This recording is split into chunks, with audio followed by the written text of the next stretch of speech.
हरदोई के विकास खंड मल्लामा के अंतर्गत आने वाली ग्राम पंचायत सुमेरपुर में अब हमारी टीम आई है। आपको दिखाते हैं ग्राम पंचायत सुमेरपुर में किस प्रकार की आवश्यकताएं हैं, क्या कमियां हैं, जिनको देखते हुए हमारे साथ यहाँ के भावी प्रत्याशी हैं। सर, सबसे पहले आप अपना परिचय बताएंगे।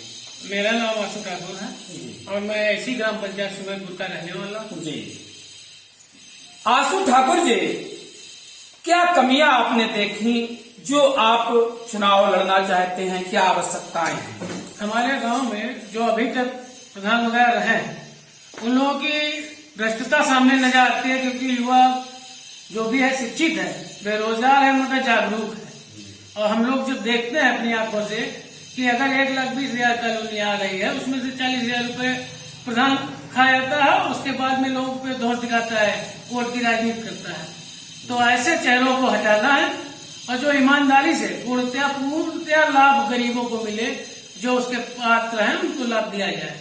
तो उसी चीज का बीड़ा उठाने जिम्मेदारी सोच रहे थे और उसी के आधार पर हमारे परिवार, हमारे चाचा चुनाव लड़ रहे हैं और हम लोग यही सोच रहे हैं हमारे गांव का विकास हो, हमारे गांव के क्षेत्र के गरीब किसान जो भी हैं, चाहे कोई भी योजना है, जब तक गांव का प्रधान उनको नहीं दिलवाएगा तब तक वो लाभ उन तक नहीं पहुंचने वाला। चाहे पेंशन हो और चाहे कॉलोनी हो, चाहे राशन कार्ड का खाना हो वगैरह हो, कुछ भी हो योजना हो, सब प्रधान की ओर से ही जाती है। प्रधान सही तो गांव सही। कहने का मतलब ये है कि विभिन्न प्रकार की जो सरकारी योजनाएं चलती हैं, उन योजनाओं का लाभ जनता तक नहीं पहुंच पा रहा है। अगर जनता आशु जी को आशीर्वाद देती है तो जो विभिन्न प्रकार की सरकारी योजनाएं हैं उनका लाभ जनता तक पहुंचाने का प्रयास करेंगे और जनता के कंधे में कंधा मिलाकर चलने का प्रयास करेंगे। आने वाले पंचायत चुनाव में अगर जनता आशीर्वाद देती है तो सबसे बड़ी समस्या के बारे में पूछना चाहेंगे, आवारा जानवरों को लेकर क्या करना चाहेंगे सर? आवारा जानवरों को लेकर हम लोगों ने एक मुहिम चलाई थी। हालांकि मौके पर हमारे घर में प्रधान वगैरह नहीं थी, फिर भी हम लोगों ने, क्योंकि नुकसान हमारी फसलों का है जी। जो बड़ा काश्तकार है वो तो एक बार भूखा नहीं रहेगा, मगर जो छोटे काश्तकार हैं जिनके पास 1 बीघे 2 बीघे खेत है, उनकी फसल नष्ट हो जाती है तो 7 साल में खाना खाने की भी दिक्कत आ जाए। तो हम लोगों ने क्या किया, गांव में सभी लोग मिलकर समूह की तरीके से संगठन बना के सभी जानवरों को इकट्ठा करके पकड़ के रस्सी से बंधवा के उनको गौशाला भेजने का काम कराया। और आगे चलकर हम लोग यही जानकारी दे रहे हैं कि ज्यादा से ज्यादा सब लोग यूनिटी में रहिए, एक साथ में रहिए। कभी भी गांव का कोई भी नुकसान जानवर ही क्या कोई भी व्यक्ति नहीं कर पाएगा, हमारा गांव खुशहाल रहेगा जी। अब आप सर समझ सकते हैं कि आशु जी के पास किसी प्रकार का कोई पद नहीं है, लेकिन फिर भी एक जागरूक नागरिक के रहते हुए इन्होंने आवारा जानवरों की जो मुहिम बताई वो शायद ही पहली बार हमने सुनी। इन्होंने अपने ग्राम पंचायत के अंतर्गत आने वाले जो भी मजरे हैं उनमें जो आवारा जानवर थे उनको पकड़ करके कहीं गौशाले में शिफ्ट करवाया।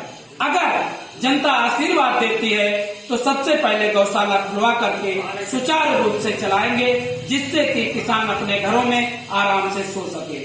सर, संपर्क मार्ग को लेकर क्या कहना चाहिए? संपर्क मार्ग, हमारे यहाँ का संपर्क मार्ग बहुत ही जर्जर स्थिति में है। हालांकि अभी बंदीपुर से काम स्टार्ट है, आप लोग आए होंगे तो देखा होगा जी। हाँ, सड़क रिन्यू हो रही है।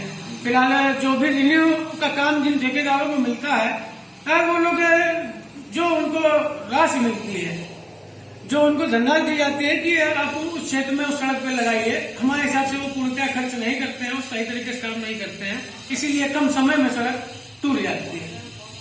अगर आप प्रधान बनते हैं तो सड़कों का निर्माण सही और सुदृढ़ तरीके से करवाएंगे, ये जनता से वादा है। अगर हमको ये जिम्मेदारी जनता देती है, पहले तो ये आरक्षण नीति वाली बात जी है ना। अगर ये आरक्षण नीति ऐसे ही रही तो हमारा मानना है कि ऐसी सरकार से क्या फायदा कि वो काम करे और माननीय न्यायालय उसको रोके। तो इससे यही पता चलता है कि सरकार गलत तरीका अपना रही है।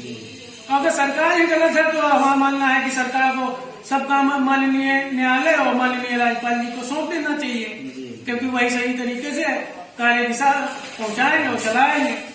और अगर ये जिम्मेदारी हमको मिलती है तो हम अपनी सड़कों का, हमारे यहाँ के जो भी विधायक हैं, सांसद जी हैं, लोग अपने व्यक्तिगत व्यवहार, जनप्रतिनिधि और जब जनप्रतिनिधित्व खुद के पास होता है तो फिर कहीं भी जाओगे तो लोग सुनते भी हैं। अकेला चना भाग नहीं फोड़ सकता है। जैसा कि आशु जी का कहना है कि अगर जिम्मेदारी मिलती है और समय साथ देता है तो जनप्रतिनिधियों से मिलकर के, विधायक और सांसद जैसे जनप्रतिनिधि से मिलकर जो उनके नीति के अंतर्गत नहीं आएगा वो भी करवाने का प्रयास करेंगे और अपने ग्राम पंचायत को पूरी तरीके से जो सरकारी योजनाएं हैं उनका लाभ पहुंचाने का प्रयास करेंगे। कैमरामैन साहिबे के साथ दिनेश श्रीवास्तव, एबीपी टुडे, हरदोई।